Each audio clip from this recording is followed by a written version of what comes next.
Hey you, and welcome to my channel. My name is Tina and my aim is to improve your drawings just like others have done for me when I just started out. In today's video I just want to have a small chat about some of the pitfalls you can encounter when you want to turn your art into a business. This isn't a video for you if you just like to create art and have no desire to make money from it. But if your intention is to become a full-time artist, then keep watching. Even though I'm not yet there myself, I strongly believe we can all learn from each other, so even if you only take away one new thing from this video, it's worth it. This is going to be part 1, in which I focus on mistakes related to the business side of things. In the future, I will be adding to the list. The next part could be about Instagram or social media as a whole, how to attract people, and so on. So make sure to subscribe to my channel right now if you don't want to miss any future videos. Let's start with the first one, and that is taking on too much. Perhaps you're working with colored pencils, but you're also starting with pastel pencils, and if you're really honest, you're even thinking about photography. If this sounds like you, don't sweat it. This was me too. I started with colored pencils, but I fell in love with pastel pencils. During this 1.5 year period, I was still dabbing digital art, and to top this off, I even started with acrylic paint. Now this is loads of fun, but pursuing 3 or even 4 different directions at once is a form of self-sabotage. This is because when you try to juggle so much at once, your growth for each skill will be a lot slower. I would definitely advise you to choose one direction and commit to it for a long period of time. Remember, everything that you put on your plate extra will slow your progress. This doesn't mean that you can't do anything else. Sure you can, but just put the label fun on it and keep your main efforts on where you want to grow. The second one is not having a business plan. I think you know this very famous quote, it's all about the journey and not the destination. Even though I find this to be true, you still need the destination to start the journey. You need to have a vision of how you want to make your money with your art. Starting now, some of the ways you can do this will start to appear on your screen. This is by no means a finished list. These are just some of the topics that came to mind when I was thinking about this video. Different ways you can make money with your art is enough to fill a different video entirely. But as I was saying, you need a plan. You need to have specific and measurable metrics for your business. I'm big on quotes, so let me give you another one, this time by Benjamin Franklin. If you fail to plan, you are planning to fail. The way I see this in relation to art is the following. If you want to make a full-time income out of your art, you need to come up with a way that will eventually bring you to your goal. And just like with every other business, this means taking the time to write out or at least think out how you want to do this. This could be something as simple as I want to make money by selling my originals. Even though I advise you to put more thought into this and be more specific about the how, at the very least you are now aware that all your efforts should go towards this goal. A small note on these metrics I mentioned, I don't think it's a good idea to put a certain amount on a certain time frame. For instance, let's say you are starting out and you aim to make 200 euros in the first month. Simply because even though you can do a lot to stack the deck in your favor, ultimately some things depend on factors you don't have any control over. I find it better to measure the things that are in my control. For example, let's say I need to post daily on my Instagram account. This is something that is completely under my control and it benefits me because it gets my art out there. Another example, let's say I earn my living drawing commissions. It's better not to set myself a goal to have X amount of customers in a month, but set a goal to reach out to X amount of people. Again, this will be beneficial to your business, but it's something completely under your control. The whole having a plan is also why I think point number 1 about not taking on too much is crucial.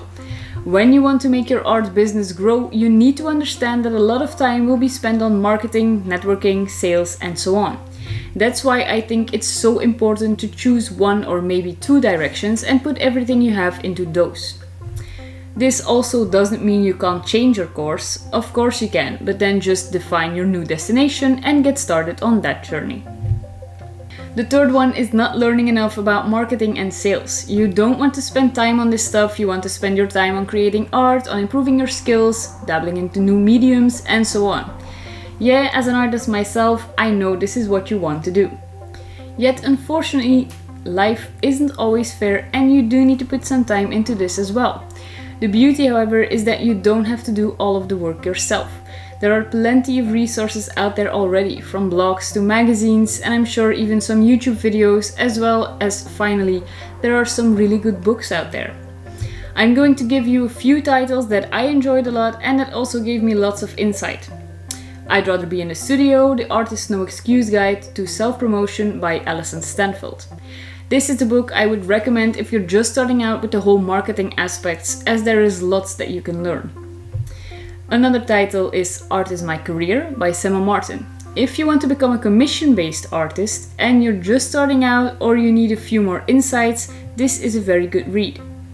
And finally, the last one to mention, but definitely not the least, Art, Money, Success by Maria Brophy. Again, a book that will cover lots of aspects. Now remember, as with everything, you can't just watch videos or read these books or blogs. If someone suggests you try an exercise, do so. It's very important that you also put it into action.